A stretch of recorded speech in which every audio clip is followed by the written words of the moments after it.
허환구의 라디오 오늘. 여러분 안녕하십니까, 허환구입니다. 윤석열 대통령 측 석동현 변호사가 백혜련 민주당 의원이 헌재 앞에서 날개란을 맞은 사건을 두고 명백히 자작극이거나 99% 유도극이라고 말했습니다. 비슷한 말을 국민의힘 윤상현 의원도 했죠. 자신의 SNS에 글을 남긴 건데요. 일각에선 민주당 측의 자작극일 가능성을 제기하며 목격담을 공유하고 있다고 썼습니다.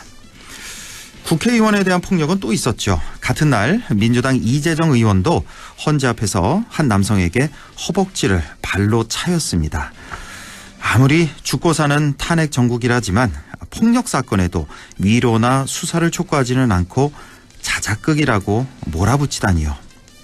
다음 주 탄핵 선고가 가까워질수록 양측의 갈등은 더 극단으로 치닫게 될 텐데요.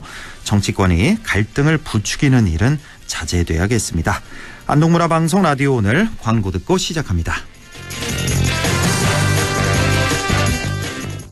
말이 돼? 원리금 보장에 만기 보유식 가상금리, 복리이자, 분리과세까지. 이게 말이? 됩니다. 그것도 5년 만에 됩니다. 개인 투자용 국채 5년물 출시. 연간 구매 한도 2억까지. 미래에셋증권에서 네월 자동 청약하세요. 원금 손실률, 투자 전 상품 설명서 및 여건 필독. 네, 3월 21일 금요일 라디오 오늘입니다. 1부 최진봉의 시사포커스 함께하고요. 2부 이슈 오늘에서는 예천군의 환경시책을 알아보겠습니다. 이어서 천용길의 정치 TMI 함께하겠습니다. 라디오 오늘 많은 애청 바랍니다.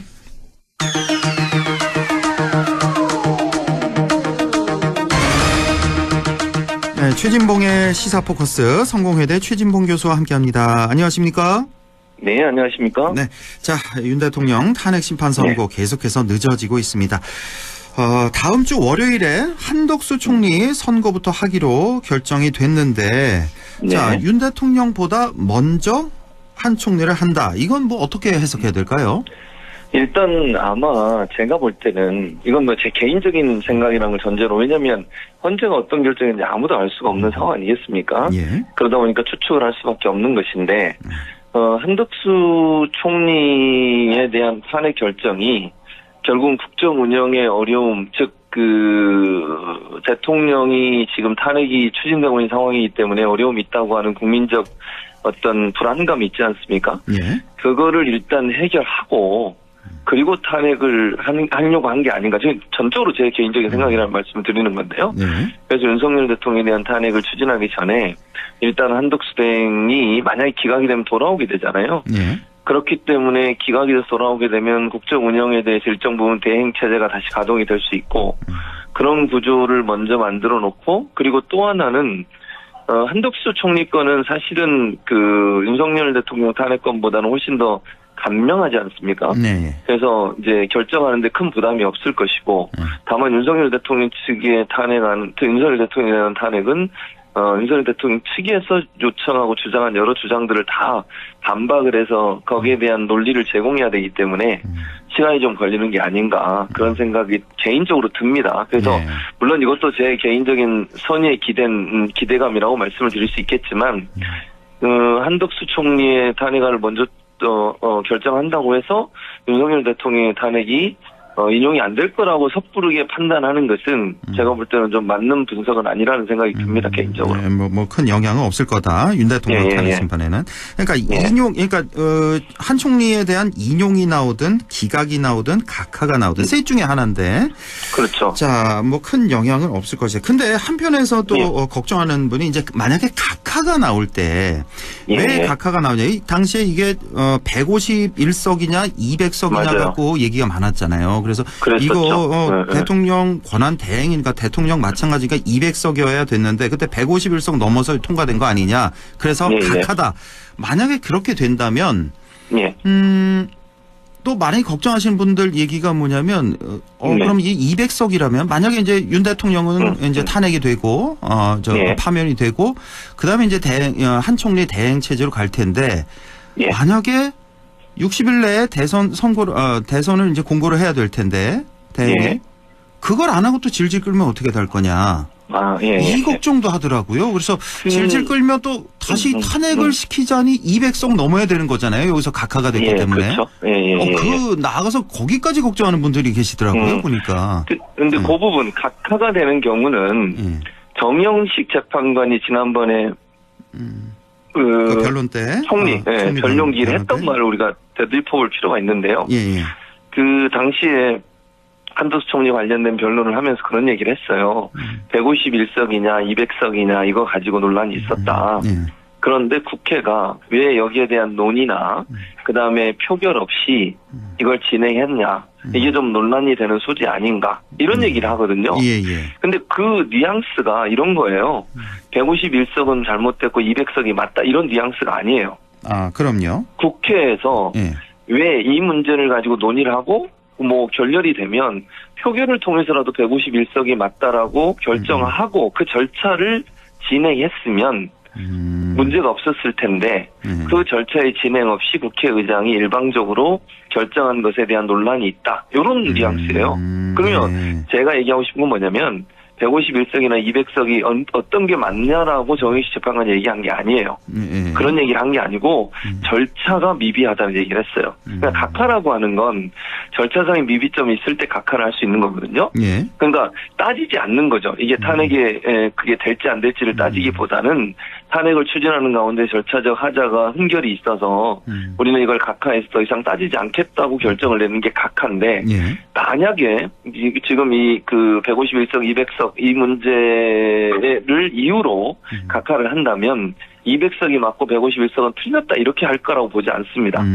이와 관련해서 국회가 표결이나 그러니까 결정을 하는 과정에서 논의를 하고 논의가 결렬되면 민주당이 주도를 해서 표결을 해서라도 151석으로 하는 것을 통과시키고 그 다음에 했어야 된다.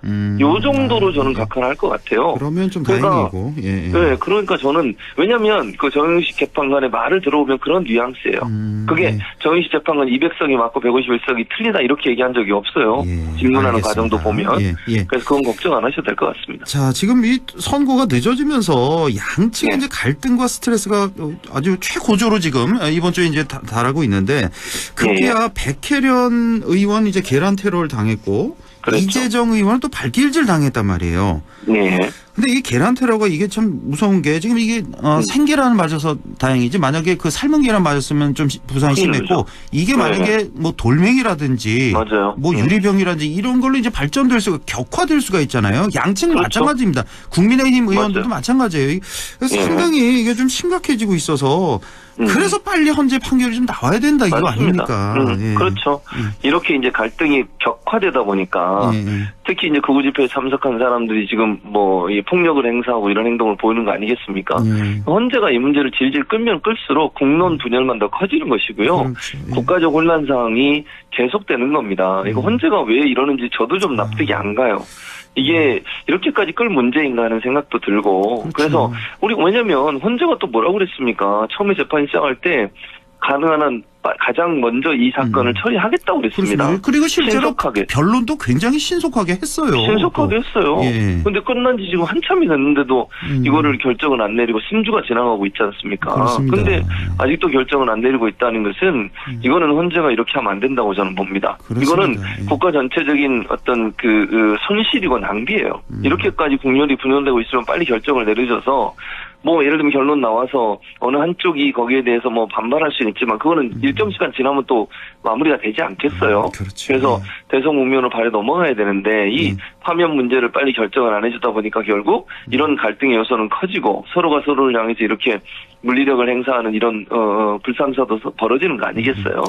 그렇다고 하면 저는 헌재가 이 문제를 정치적으로 자꾸 이용하면 안 된다고 생각합니다. 왜냐하면 그런 의심을 하는 게 자꾸 이게 이재명 대표 2심 선고 지나고 나서 하는 게 아니냐 이런 의심들이 들잖아요 지금. 그런데 국민의힘은 계속 그렇게 주장을 했었고요. 근데 그 주장대로 돼가는 것처럼 보이니까 헌재가 왜 정치적인 행동을 하나 이런 비판이 생길 수밖에 없어요.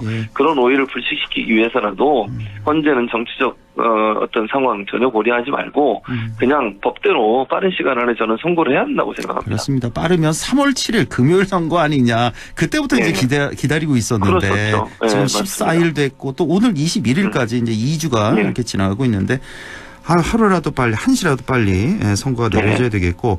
자, 오늘 민주당과 조국혁신당 등 야5당이 최상목 권한대행에 대해서 탄핵소추안을 발의를 결국은 했습니다. 그동안에 뭐 왜 이 탄핵 안 하자는 아우성이 맞아요. 상당히 많았는데 결국은 했는데 이제 보니까 마은혁, 마용주 미임명 그리고 내란 공범 혐의, 상설특권 미의뢰 뭐 이런 등등으로 탄핵소추안을 발의를 했는데 자, 뭐 내용들은 다 아실 테니까. 근데 또 한편에 이런 비판이 있는데 아니 하려면 그동안에 이유가 참 많았잖아요. 하려면 좀 진작하지.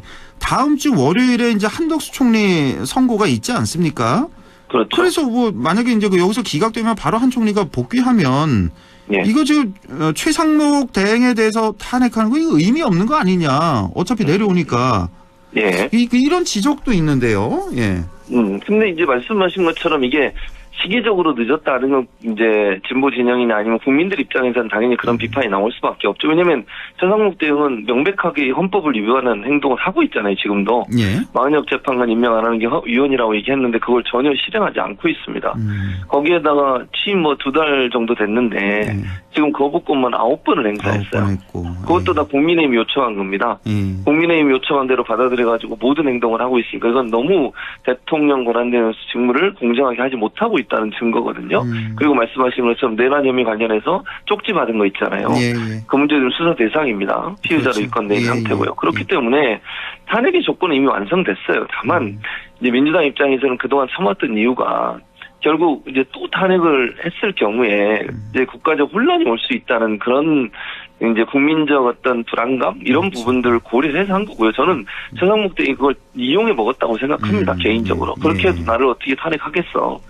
근데 이제 어차피 헌재에서 월요일 날 그 한덕수 총리에 대한 탄핵 결정을 내리기로 했잖아요. 선고를. 어떤 결과가 나올지 모르겠습니다만 그래서 이제 민주당 입장에서도 어느 정도 부담감을 덜 수 있다. 그러니까 기재부 장관의 업무는 계속 하는 거잖아요. 근데 본인이 했던 여러 가지, 대행 때 했던 여러 가지 일들, 잘못된 부분들에 대해서 뭔가 단죄를 해야 된다는 게 국민적 여론이고, 그건 반드시 짚고 넘어가야 될 부분이니까, 이 사람이 또, 어쨌든 그 기재부 장관으로 계속 자리를 지키는 것도 부적절하다고 보여지고, 그래서 이제 탄핵을 추진한다고 저는 보는데요. 이거 좀 하나 좀 짚어드릴게. 지금 오늘 탄핵소추안 발의한 게 대통령 권한 대행으로서의 최상목이 아니라 그게 아니라 기재부 장관으로서의 최상목을 탄핵 그 소추를 했다는 거. 그러니까요. 그래서 만약에 탄핵 그러니까 장관 일도 정지가 되는 거죠, 당분간은. 그렇죠. 정지가 되는 거죠. 그래서 이제 그 뭔가 지금까지 최상목 대행이 했던 여러 가지 행태들이 국민적 비난을 피하기 어려우니까 그런 상황에서 본다고 하면 이제 이런 경우죠. 예컨대, 한덕수 총리가 만약 기각돼서 돌아오는 경우, 뭐, 저는 탄핵도 될 가능성이 있다고 보는데요. 어쨌든 그런 경우에는, 그러니까 국민적 혼란이나 이런 부분을 좀 줄이면서 할 수 있는 부분이기 때문에 시점을 지금으로 잡은 게 아닌가 저는 개인적으로 그렇게 생각을 합니다. 알겠습니다. 참고로, 최상목 대행에 대해서는 이제 민주당에서 고발을 했는데 그 2015년에 미르재단 그 범죄에 좀 가담한 혐의로 그래서 특가법상 뇌물 혐의, 특경법상 공갈 혐의로 이제 고발했다는 얘기도 이제 함께 드리고요. 자, 오세훈 서울시장 얘기 좀, 요새 계속 안 좋은 뉴스가 보이는데, 지금 토지거래 허가지 그 번복 있잖아요. 정말 있을 수가 없는, 대혼란, 부동산 업계 대혼란을 가져온 그런 일이 있었고, 명태균 씨 관련해서 또 압수수색도 있었잖아요. 맞습니다. 그래서 지금 오세훈 서울시장은 이제 이대로 이제 정치 생명 어려워지는 거 거의 아닌가 뭐 그렇게 보네요. 그런 것 같아요. 제가 볼 때도 오세훈 시장 입장에서는 대권 출마가 좀 어렵지 않을까 하는 생각이 듭니다. 압수수색하면서 여러 가지 얘기들이 나오고 있는데 지금 그 가장 측근이라고 할 수 있는 지금 현재 정무부시장 알고 그 전에 부시장 있잖아요. 강철원 씨인가요? 아마 그런 것 같은데 그분 같은 경우에 직접적으로 이제 문자도 나눴다고 하고 이런 얘기가 나오고 있잖아요. 그리고 이제 그 김한정 씨인가요? 그분 이제 후원자로 돼 있는 분. 그리고 이제 휴대전화도 8개를 압수를 했다고 하니까 제가 볼 때는 이 부분이 경찰이 이 정도까지 들어갔다고 하는 건 뭔가 증거를 확실히 잡았을 가능성이 있고 그다음에 이제 말씀하신 토지거래 허가제 이 문제를 푼지 한 달 만에 풀고 나서 엄청나게 집값이 뛰었거든요. 그러니까요. 그리고 나서 한 달 만에 다시 재지정하면서 원래 그 전에 지정하지 않았던 지역까지 포함시켰어요. 그러다 보니까 그 새로 포함된 지역에서는 엄청난 반발이 지금 일고 있어요. 그렇습니다. 이게 사실은 지금 현재 그 피해를 당하고 있는 사람들이 다 국민의힘 전통 지지층이 많은 곳이에요. 그러니까 사실은 대선 후보가 되려면 지지층의 지지를 받아야 지지층 되는데 보고 풀었는데 일이 이렇게 커졌다. 역효과가 난 거죠. 그러니까 그것도 좀 그렇고요. 이게 참 조금 어떻게 보면 굉장히 양심상 이렇게 해서는 안 됐던 게 뭐냐면 이 토지거래 허가제 처음에 이제 풀 때 그 본인 땅도 그 대치동인가요? 본인 아파트죠. 그렇죠. 아파트가 있다는 거 아니에요, 지금. 그러면 이해관계 충돌이고 본인의 아파트가 거기 있으면 이걸 풀어서는 안 되는 거 아닌가요? 당연하죠. 그래서 저는 정치를 더 이상 하기 어려울 거다 그렇게 전망을 해요. 이게 그러네요. 수사 결과가 어떻게 나올지 모르지만 압수수색까지 들어간 상황이라고 하면 이게 수사가 그냥 아무 일 없다는 듯이 끝날 내용은 아니라고 보고요. 그리고 어느 정도 그 범죄 혐의가 있으니까 압수수색을 하겠죠. 그리고 또 하나는 지금 이렇게 서울의 집값을 올리는 데 역할에도 부동산은 국민들한테 특히 시민들한테 엄청나게 민감한 사안입니다. 근데 이 사안을 건드렸기 때문에 제가 볼 때는 정치인을 계속하기가 좀 어려울 거다. 그래서 대권 출마도 좀 어려워지는 게 아닌가 저는 그렇게 전망을 합니다. 자, 어제도 잠깐 다루긴 했는데 또 우리 최진모 교수님께 좀 여쭤보겠습니다. 종이관 1000개, 영현백 3000개 구입했다. 이 소식을 듣고 진짜 너무 경악스러웠는데요. 끔찍해요. 실제로 영현백 3,000개는 구입을 했고요. 구입이 됐죠. 종이관 1,000개는 이제 뭐 알아봤다, 구매를 알아봤다는 건데 이거 딱 보니까 노상원 수첩 생각나지 않습니까? 1차 때 뭐 500여 명 체포하고 그 뒤에 뭐 2차, 3차 있었다. 그러니까 이거를 시체 담는 백이잖아요. 영현백 3,000개를 실제 구입했다. 평상시 한 1,800개 정도 있는데 3,000개를 그 계엄 당시에 12월에 구입을 한 거예요. 이게 이제 주요 인사 그 체포설 그 뒷받침할 증거가 될 수도 있겠고 아니면 또 좀 더 나아가서 북한과 좀 국지전을 유도한 거 아니냐. 전투를 유도한 거 아니냐. 나아가서 이렇게까지도 생각이 들더라고요. 그렇죠. 그런 의심이 들 수밖에 없죠. 그리고 노상원 수첩에 처음에 우리가 생각할 때 노상원 수첩이 너무 황당하니까 황당하죠. 이게 사실일까 이런 생각을 했는데 나오는 증거들을 보면 이게 실현하려고 실제로 했던 일이구나 이런 생각이 듭니다. 그렇습니다. 그러니까 영현백을 갑자기 원래는 한 500개, 1000개 정도 보유하고 있는 거거든요. 1,800개. 근데 이걸 갑자기 1,800개. 근데 3,000개로 늘렸잖아요. 3,000개를 더 구매를 했잖아요. 이렇게 갑자기 필요한 이유가 없잖아요. 평상시에 영현백이 왜 필요합니까? 아니 예를 들어서요. 우리 이제 군을 통계적으로 보면 한 1년에 100명 정도의 인명사고들이 좀 있다고 해요. 1년 동안에? 그러면 그 정도 그리고 일반 평시에 만약 사고가 일어나면 영현백이 필요하지 않아요. 그렇지 않습니까? 군대에서 만약에 사고가 일어나도 전투 중에 일어나면 모르지만 전쟁이 일어나지 않는 상태에서는 그냥 정상적으로 그 장례를 치르면 됩니다. 관에 의해서 일반적으로 우리가 사용하는 관이나 이런 걸 이용해서. 근데 영현백은 뭔가 장소를 옮기기 위해서 필요한 거잖아요. 근데 그거는 뭔가 그러면 누군가를 체포해서 뭐 구금하고 뭐 아니면 고문을 하다가 만약에 뭐 또는 사살을 하고 이래가지고 옮길 때 필요한 거 아니겠어요? 어느 특정 지역에? 그러니까 그게 평소에는 필요하지 않는 거예요. 근데 이제 군에서는 비품, 그러니까 가지고 애들 비품 목록에 들어있어요. 영현백은. 근데 종이백은 아예 종이관은 아예 없어요. 아예 없고. 군에서 반드시 가지고 있어야 될 물품에 종이관은 없습니다. 전쟁이나 비상사태만 필요한 거죠. 그리고 종이관은 군 전문가들이 뭐라는 줄 아세요? 그게 필요한 이유는 화장하려고 그런대요. 화장. 그러니까 바로 즉시 이제 그 자리에서 화장하려고. 그러니까 이거는 즉시 사살해서 그곳에서 또는 가까운 곳에서 화장을 하려고 했던 게 아닌가 하는 의심이 들 정도로 끔찍한 일을 이거 계획하고 있었던 예, 거죠. 철저히 이거 수사해야 됩니다, 이 문제. 예. 그래야 예. 되고 마지막으로 이제 김건희 여사 얘기. 그 경호처 직원에게 그 총 예. 갖고 그거 뭐 하냐. 그렇죠. 이런 얘기. 이재명 죽이고 나도 죽고 싶다. 이건 너무 네. 저는 충격적으로 경악스러워서. 그러니까요. 당장 지금 긴급 체포해야 되는 거 아니냐. 그럼 나아가서 맞아요. 지금 이 내란의 우두머리가 누구냐라는 얘기로 다시 돌아갈 수밖에 없어요. 윤석열 그럼요. 대통령이 우두머리가 아닐 수도 있다. 예. 누가 우두머리냐. 예. 아니 김성훈 차장이 왜 그걸 김건희 여사한테 보고를 하고 김건희 여사가 그걸 지시를 하고 화를 내고 경로를 합니까? 본인이 무슨 대통령이에요? 아니 대통령도 아닌 사람이 뭐 예를 들면 VIP, V라고 표현했더라고요.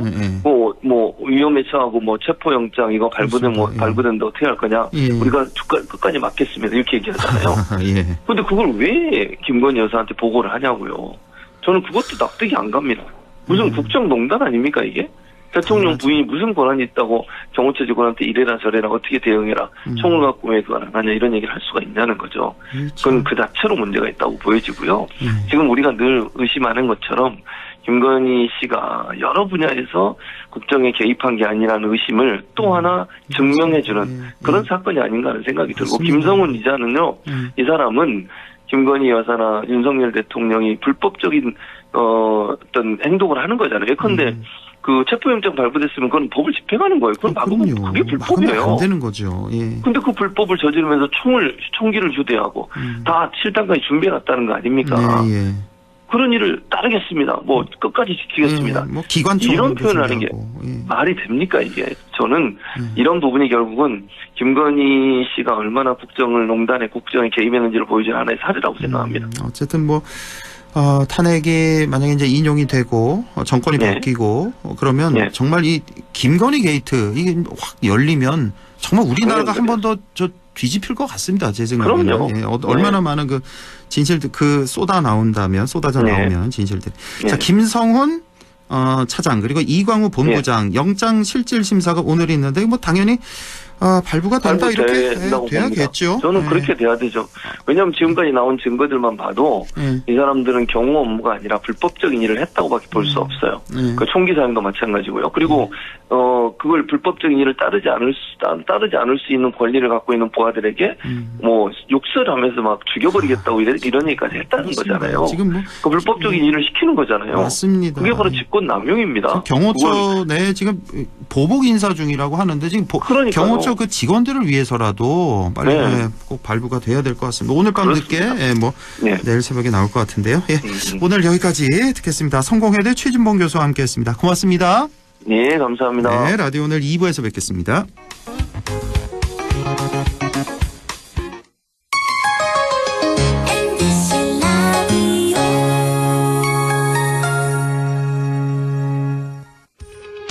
오늘도 안전하게 음주운전 예방수칙 알려드립니다. 첫 번째, 술자리가 예정된 경우 미리 귀가 방법을 정하고 차는 가져가지 않는 것이 안전합니다. 두 번째, 음주 후 자전거나 전동 킥보드를 이용하는 것도 음주운전 처벌 대상에 포함됩니다. 세 번째, 과음을 한 다음 날에는 대중교통을 이용해주세요.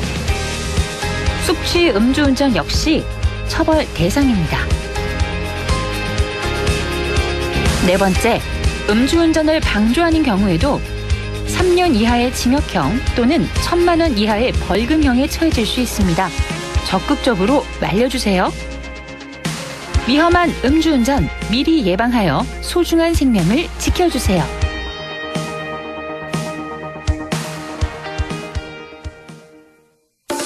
나는 가족 부자입니다.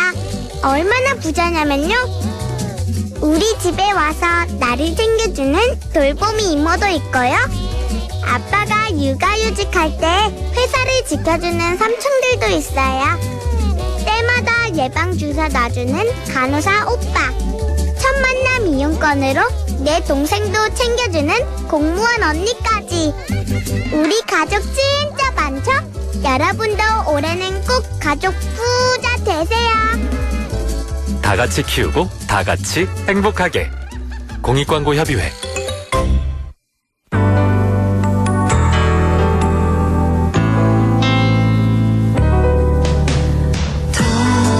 어렵던 날도 많았죠. 우리 함께 한다면 따스함을 느껴요. 사랑이 있어요. 소중한 꿈을 이뤄봐요. 우리 함께 여기 있으니 감동과 사랑 있는 MBC 라디오 문화방송 100.1 MBC 라디오. 네, 6시 29분 54초 지나고 있네요. 이슈 오늘 시작합니다. 야외 활동이 늘어나는 봄철 약간의 부주의로도 환경오염 사고가 발생하기 쉬워서 주의가 필요한데요. 예천군에서는 올해도 환경보호를 위해서 다양한 환경시책을 준비하고 있다고 하네요. 예천군 환경관리과의 우소진 주무관을 연결해 보겠습니다. 우소진 주무관님 안녕하십니까? 네, 안녕하십니까. 예천군 환경관리과에 근무하는 우소진입니다. 반갑습니다. 예, 반갑습니다. 자, 우리 일상에서 환경 정말 중요하다고들 알고는 있는데 또 말처럼 실천하기가 쉽지 않은 게 환경 보호인데요. 예천군에서는 올해 환경 관리를 위해서 어떤 노력을 하고 있나요? 작년에도 이 방송을 통해 한번 소개한 적이 있는데 올해도 작년과 마찬가지로 저희 예천군만이 시행하고 있고 예천 군민들 모두가 참여하고 있는 쓰담 달리기와 예천군 전역을 돌아다니면서 캔, 페트병과 같은 재활용품을 모으는 클린 예천 보물마차를 운영하고 있습니다. 예. 작년과 더불어 올해는 클린 예천을 위해서 기후위기, 탄소 중립, 생활쓰레기 배출 방법, 수질오염 예방 등을 주제로 주민교육 강화를 위한 환경교육센터 운영과 일회용 비닐봉투를 줄이기 위해 배달 포장 시 종량제 봉투를 사용하는 시범사업 등을 새로이 계획하고 있습니다. 예, 그렇군요. 쓰담 달리기 그리고 클린 예천 보물마차. 이 이름이 좀 특이해서 저도 기억을 하는데요. 이게 여전히 잘 운영 중이고 또 얼마 전에 상도 타셨다고요? 아, 네, 맞습니다. 저희 쓰담 달리기와 클린 예천 보물마차 등 이런 환경보호 활성화 사업을 잘 추진을 했고 국민들께서도 적극적으로 참여해 주신 덕분에 작년 하반기에 환경부에서 주최한 그린시티 공모전에서 저희 예천군이 그린시티 우수 지자체로 선정되는 쾌거도 이루었습니다.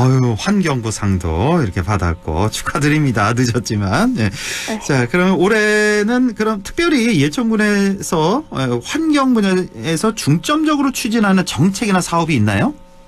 네, 저희 예천군 환경과에서는 올해 여러 정책과 사업을 추진하고 있는데요.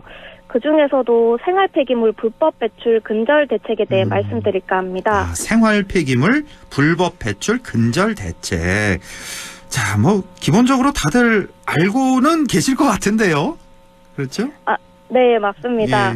네, 일상생활에서 버려지는 일반 쓰레기들을 생활 폐기물이라고 하는데 우리가 잘 알고 있으면서도 제일 잘 안 지켜지는 게 올바른 생활 폐기물 배출입니다. 그렇습니다. 다들 알고는 있지만 잘 실천이 되지 않는 게 바로 이 생활 폐기물 배출이 아닐까 싶은데, 자, 그럼 이 자리에서 쓰레기 배출 방법 관련해서 한번 좀 짚어주시죠. 네, 먼저 올바른 쓰레기 배출 방법을 말씀드리겠습니다. 예. 가정에서 흔히 나오는 일반 쓰레기는 종량제 봉투에 담아서 버려야 하고 음식물 쓰레기는 음식물 전용 봉투에 담아서 버리거나 RFID 음식물 종량제 기기에 버려야 합니다. 네. 또한 가전제품이나 부피가 큰 가구, 불에 타지 않는 불가연성 쓰레기 등은 폐기물 스티커를 붙여 쓰레기 배출 장소에 배출하면 되시고 재활용품은 품목별로 분리하여 배출을 하면 됩니다. 예.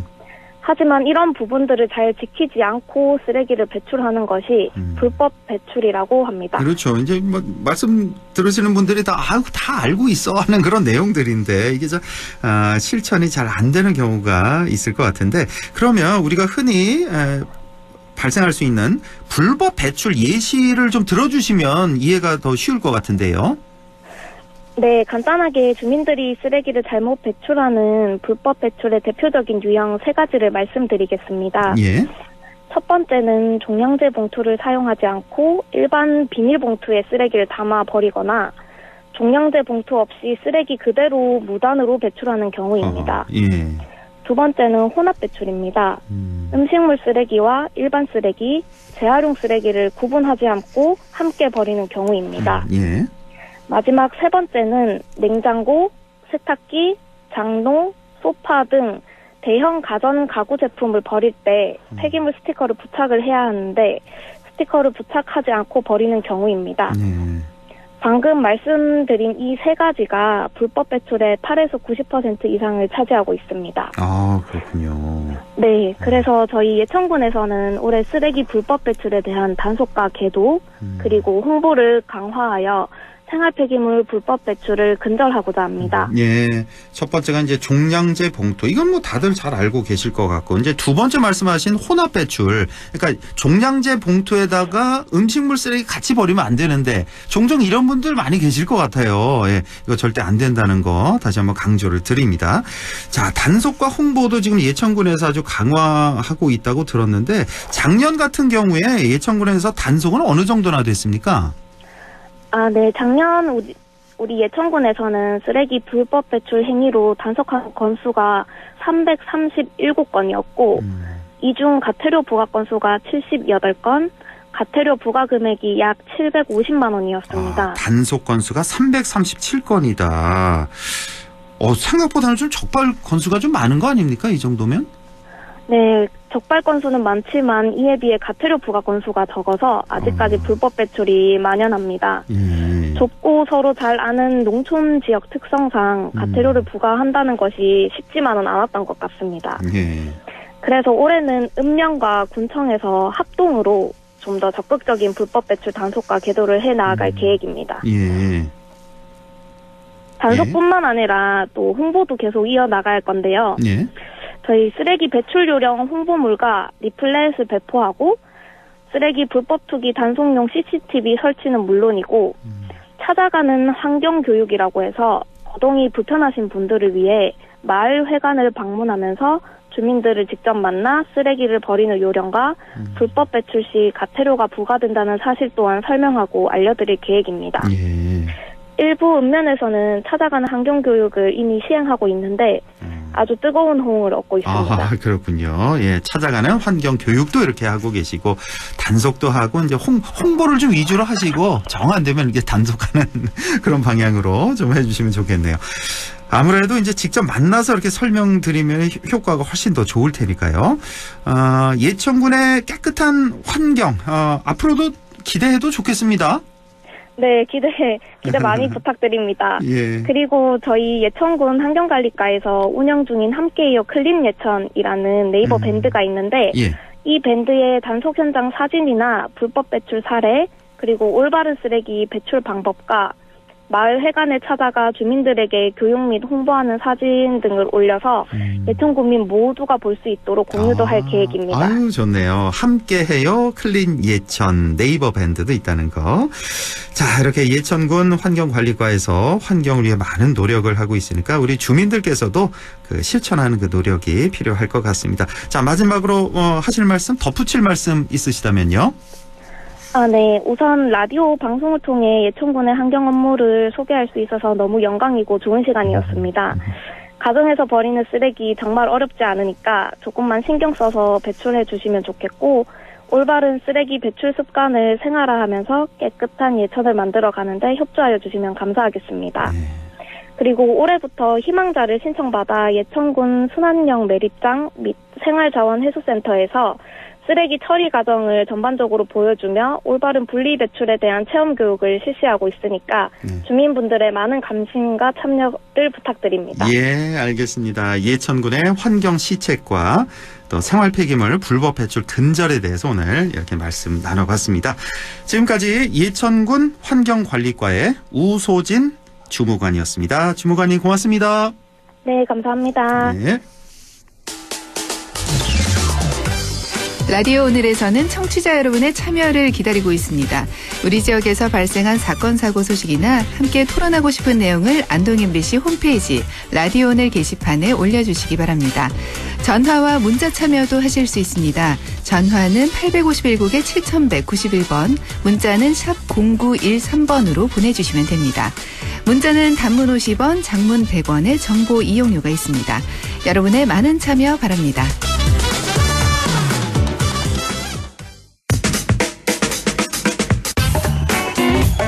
네, 천용길의 정치 TMI, 천용길 시사평론가와 함께합니다. 안녕하십니까?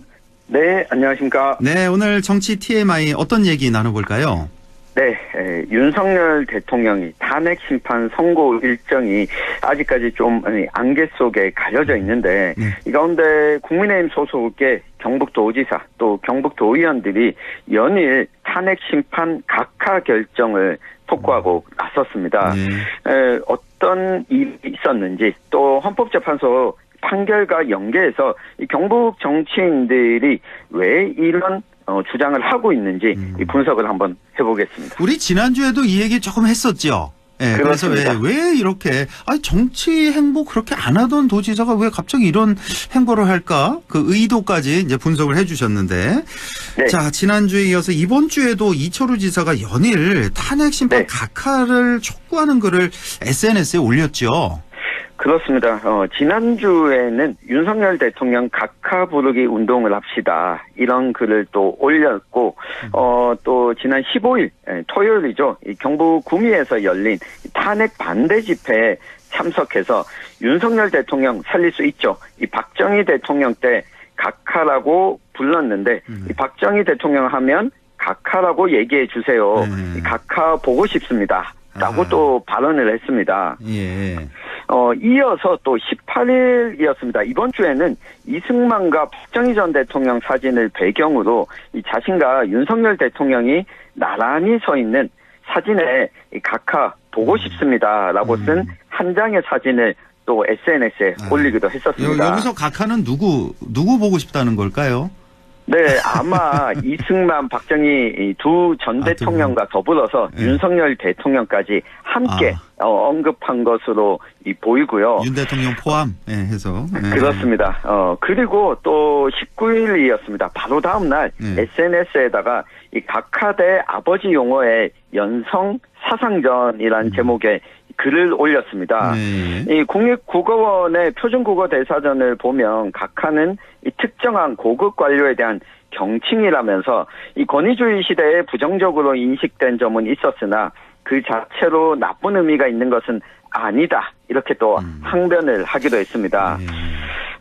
그러면서 지금은 윤석열 대통령의 탄핵 각하가 어느 때보다 절실한 상황이라고 또다시 한번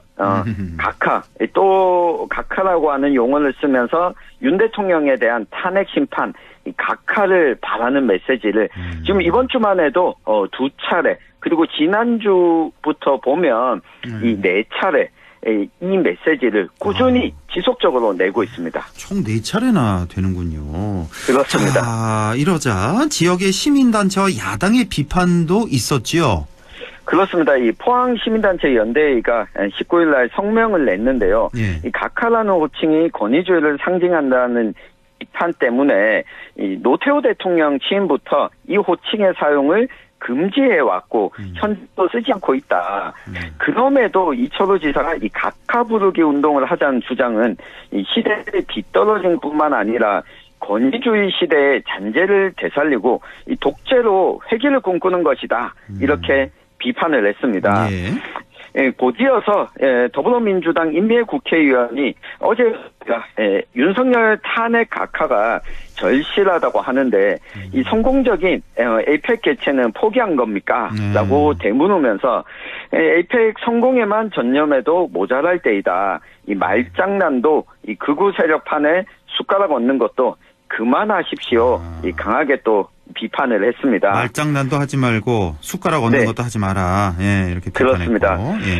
지난주에도 이 시간에 좀 살펴봤었는데 지금 에이펙 정상회의에 각국의 이 정상들에게 초대장을 또 보내야 되는데 이 각국 정상들 가운데 중국의 시진핑 주석도 포함되어 있고 미국의 트럼프 대통령도 포함되어 있거든요. 이것 때문에 임미애 국회의원이 관련해서 또 강하게 또 비판한 것으로 보이고요. 이 각하라고 하는 단어를 보면 이철호 지사 말처럼 애초 용어 자체는 고위 관료를 좀 높여 부르는 말이긴 합니다. 그런데 이 용어가 조금은 부정적으로 쓰이기 시작한 것이 일제강점기를 거치면서였습니다. 이 당시 일제강점기 일본군, 만주군에 종사하였던 고위 군인들 중심으로 이 각하라고 하는 표현을 써왔었는데 우리가 해방되고 난 다음에 이 손원일 제도 아실 겁니다. 이분 같은 경우에는 일본군과 만주군에 종사하지 않고 우리나라 해군 제독에 또 종사했는데 당시 손원일 제독 같은 경우에는 이런 분위기가 익숙치 않았기 때문에 각하라고 하는 호칭을 사양해 왔었고요. 그러다가 이 군 출신이었죠. 이 박정희 대통령이 이 취임을 하면서 이 각하라고 하는 호칭이 사용돼 왔고 이 박정희, 전두환 이 두 명의 대통령에 대해서만 각하라고 하는 호칭이 사용돼 왔기 때문에 이 군부 정권이 종료된 이후에는 각하라고 하는 호칭을 사용하지 말자고 결정을 해왔던 거였습니다. 그렇습니다. 자, 그런데 지난주에 이 시간에 이제 박성만 경북도의회 의장이 이철호 지사를 두둔하고 나선 내용을 좀 살펴봤었는데 그렇습니다. 어제는 또 국민의힘 소속 경북도 의원들이 전원답니다. 56명이었죠. 예, 이게 단체로 윤석열 탄핵 심판 각하를 촉구하는 성명을 또 발표했죠. 그렇습니다. 이 경북도의회 국민의힘 소속 의원 56명이 도의회 앞마당에서 윤석열 대통령 탄핵 각하를 촉구하는 이 성명서를 발표했는데요.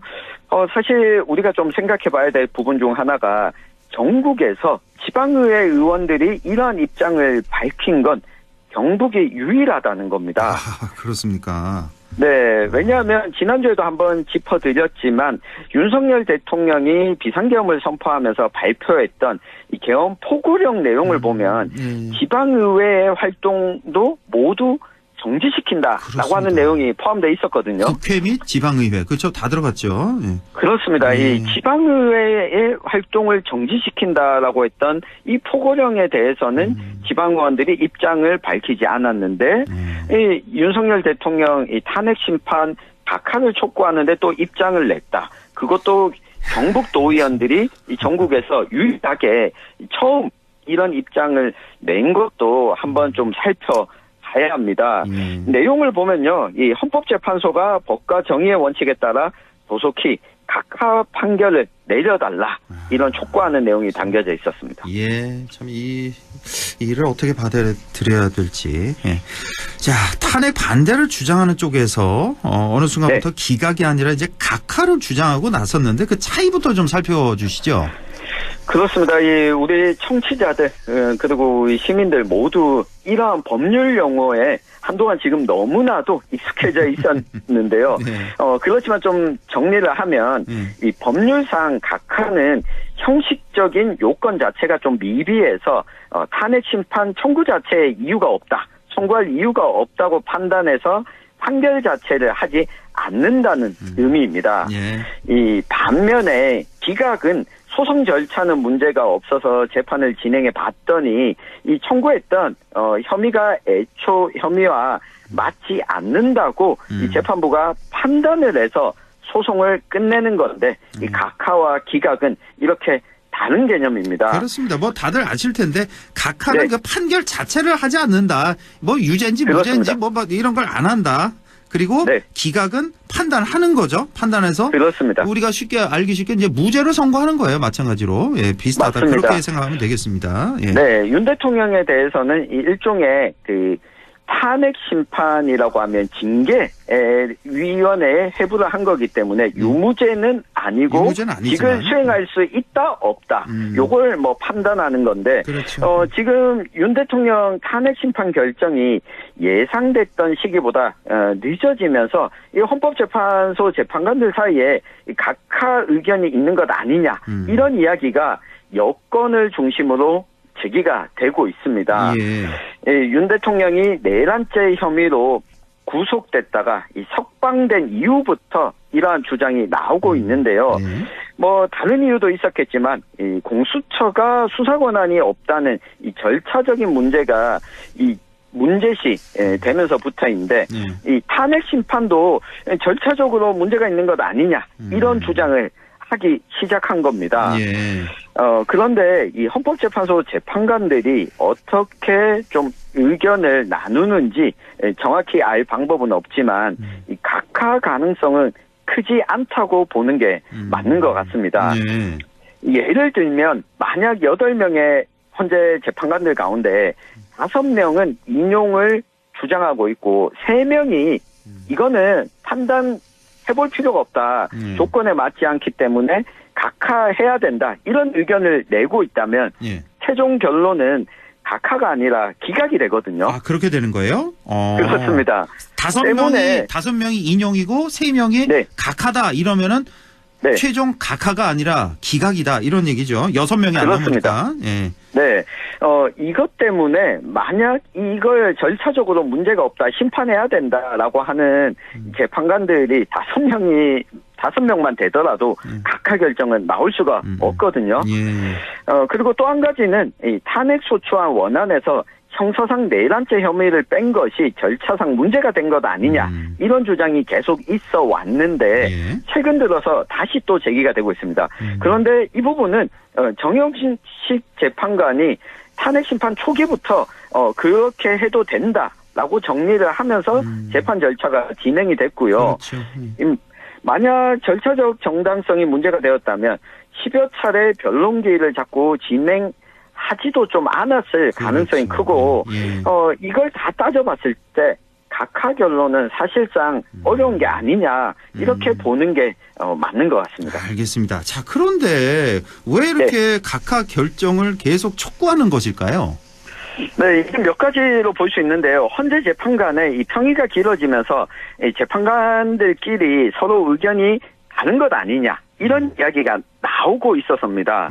윤 대통령 쪽에서 주장하는 형사소송에 제출된 증거 자료를 이 헌법재판소 탄핵 심판에서는 쓸 수 없다. 그런데 그렇다고 하더라도 윤 대통령이 직접 탄핵 심판정에서 증언한 내용만으로도 이 기각 결정을 하기는 좀 힘들어 보입니다. 그러니까 국회와 선관위에 직접 군대 투입을 지시했다라고 하는 것만으로 이 헌법을 위반하고 헌법소 의지에 대한 이 판단을 충분히 할 수 있다는 게 이 법조계 다수의 시각이고요. 그러니까 그 변론에서 윤 대통령이 직접 본인의 입으로 선관위에 군대 투입한 건 맞다. 내가 지시했다라고 그때 발언을 했습니다. 그 기억이 나네요. 그렇습니다.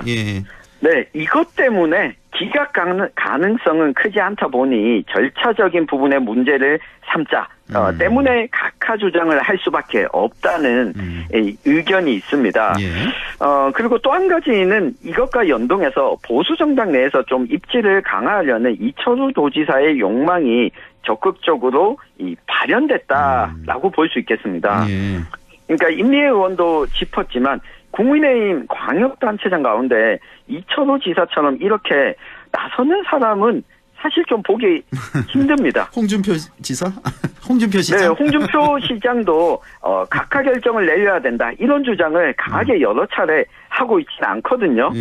그러니까 조기 대선을 준비하는 홍준표 대구시장이 탄핵 반대 의견인 이 다수의 국민의힘 내에서 논리적으로 적극적으로 나설 수 없는 이 빈틈을 이철우 도지사가 대구경북 보수정당의 대표주자 자리로 자기가 좀 각인되려고 하는 것 아니냐 이런 의도로 해석해 볼 수 있겠습니다.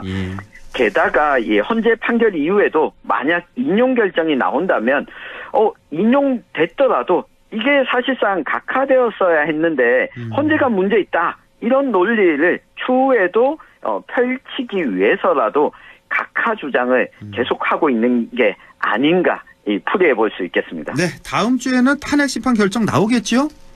그렇습니다. 이제 한덕수 총리 심판 날짜가 잡혔고 4월 18일 헌법재판관 2명 임기 만료를 앞두고 있기 때문에 다음 주 늦어도 다다음 주에는 나올 수밖에 없는데 이 절차적 흠결을 주장할 수 없도록 판결문을 재판관들이 쓰기 위해 꼼꼼하게 검토 중이라고 이해하는 게 좀 적절해 보입니다. 네, 지금까지 천용길 시사평론가와 함께했습니다. 고맙습니다.